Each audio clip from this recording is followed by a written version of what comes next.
Keisto agele go yochotin go gitepsen entaita bunge nebo Senate Minister in Ministry nebo tipset ap kalete ne metorita Kipchumba Murkomen Inspector General nebo Police Douglas Kanja ak Director nebo Dci Mohamed Amin kotinge ak met nebo Albert Ojwang nego ibet sabet in ketesiet nebo Police nebo Central Nemi County nebo Nairobi olenitan go gosipke ak nogatesta yebor jingalo lutuke gimena legobun Senate go gamach woluchiga kotinge ak nitan lego sipke ak ngalalet nebo Senate nebo County nebo Nandi Samson Cherarge gumwagole magaten chega tugunego tinge agya utenetana keipchuga ko utek channel.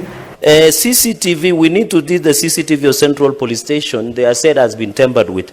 We need accountability from 9 p.m. Saturday, 7th June 2025 to 8 June 2025, 4 a.m. Sunday.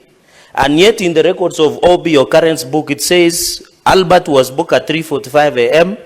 At 2:35 a.m. and he was dead by 3:45, Mr. Speaker. Speaker, to the CS, you flew to Nandi a few weeks ago when Father Albert Alois Cheruiyot Bates was killed. You told the family you know the killers. People have been ill in Angata Baragoi.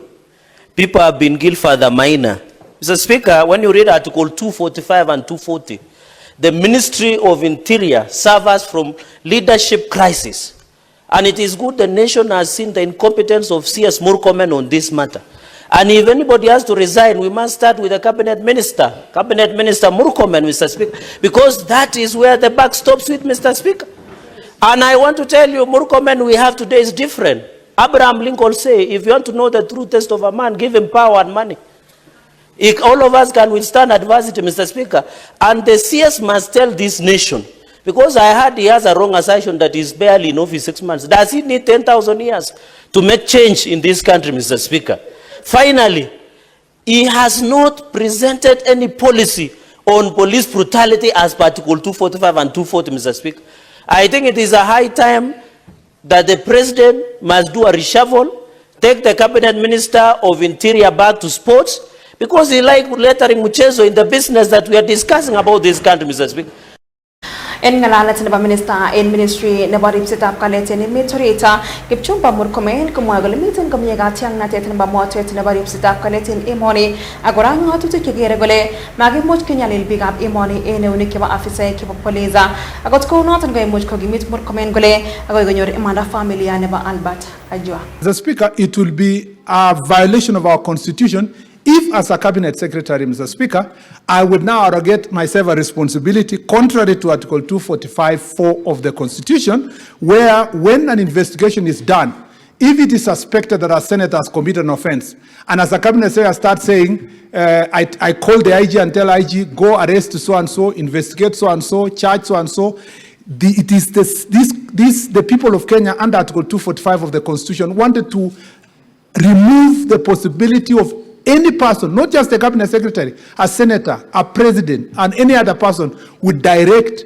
investigations into any matter outside the authority of the National Police Service and the Inspector General himself. That is why the only exception given, Mr. Speaker, is the office of the DPP, who can give directions to the IG to carry out investigations. So I want to correct that impression.